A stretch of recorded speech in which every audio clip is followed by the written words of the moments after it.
Voilà, donc on a nos deux fenêtres ouvertes des deux premières activités.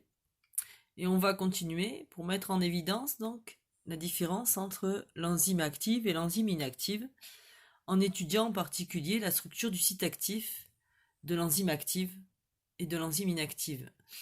Alors on rouvre un autre fichier, le troisième, c'est-à-dire l'enzyme mutée et son substrat, donc mut CPA sub.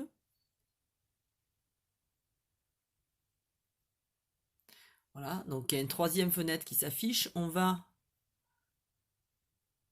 mettre tout ça en mosaïque verticale pour avoir les trois fenêtres, hein, comme ça. Ok. On vous demande sur cette dernière fenêtre d'afficher la molécule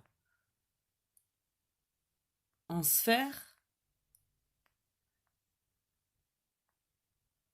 Alors d'abord, on peut le faire dans l'ordre qu'on veut, mais d'abord on vous dit de la faire apparaître de deux couleurs différentes. Donc pour ça, évidemment, comme d'habitude, atome coloré par chaîne. Et ensuite, pour l'avoir en sphère, eh bien, on clique sur l'icône sphère et on a quelque chose qui ressemble beaucoup à ce qu'on avait tout à l'heure. Donc pour le moment, il ne semble pas y avoir de différence entre l'enzyme inactive qu'on a dans cette dernière fenêtre et l'enzyme active qu'on avait tout à l'heure. Pourtant, si on étudie en détail le site actif, on va voir qu'il y a des différences. Alors pour ça, on vous a demandé, en utilisant les fonctionnalités du logiciel, de faire apparaître d'une couleur différente les 6 acides aminés du site actif sur les deux enzymes normales et mutées, de garder les mêmes couleurs dans les deux cas. Donc on va commencer par l'enzyme normale. Alors je vais peut-être l'agrandir de manière à ce qu'on puisse mieux travailler. Donc comment faire apparaître les molécules d'acides aminés. Alors les 6 acides aminés de couleurs différentes. Alors déjà on va sélectionner la molécule. Donc on clique ici et ici. Donc il s'agira de faire apparaître sur la molécule rouge, c'est-à-dire sur le site actif, les différents acides aminés, hein, de différentes couleurs. Donc pour ça, on va d'abord sélectionner les acides aminés qu'on veut faire apparaître. Donc le premier, la tyrosine 248, par exemple. Voilà, 248. OK. Qu'on va faire apparaître en rose, par exemple.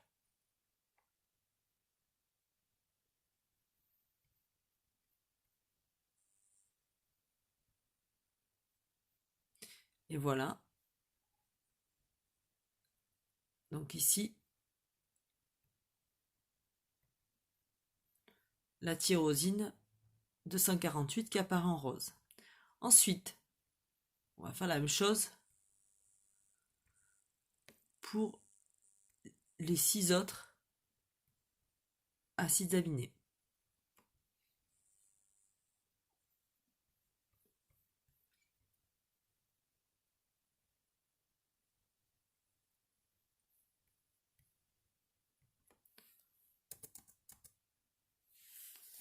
Donc après le 248, il y avait l'arginine 145. Donc 145 qu'on peut colorier notre couleur, par exemple en vert. Et voilà, l'arginine 145 qui apparaît. Ensuite, toujours sur la même molécule, donc on n'a pas changé. Bon, je préfère préciser. Donc on va cette fois-ci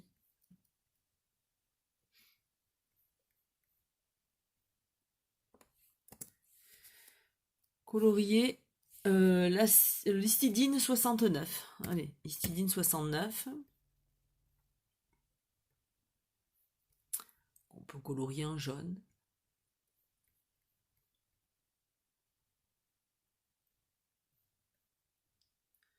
Voilà. Alors, elle est bien coloriée en jaune, même si ça se voit pas tellement bien, mais ça se voit là, voilà. Ok. Ensuite,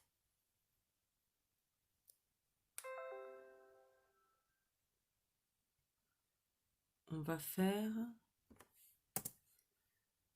l'acide glutamique 72.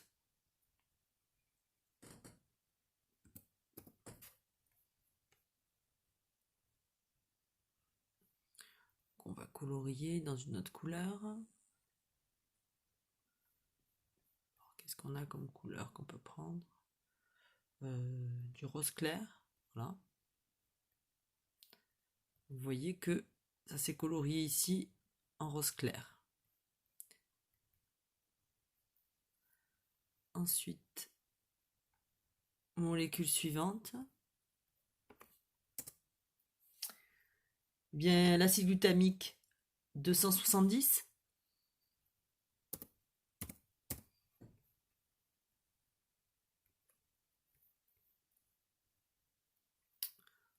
Qu'on va colorier en vert foncé par exemple. Et voilà qu'il apparaît ici, hein, comme vous le voyez à l'écran. Et puis la dernière molécule, la l'histidine 196.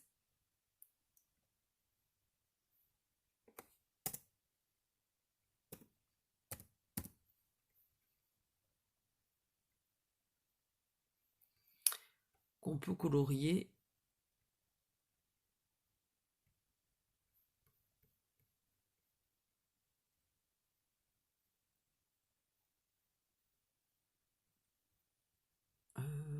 quelque chose qui se voit bien.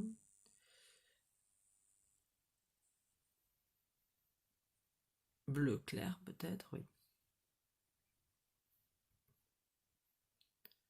Alors, voilà, on le voit très très peu, mais on le voit ici, hein, là où j'ai mis le pointeur. Donc voilà, le dernier acide aminé, histidine 196. Ok. Donc là, on a colorié tous nos acides aminés qui constituent le site actif de l'enzyme normale.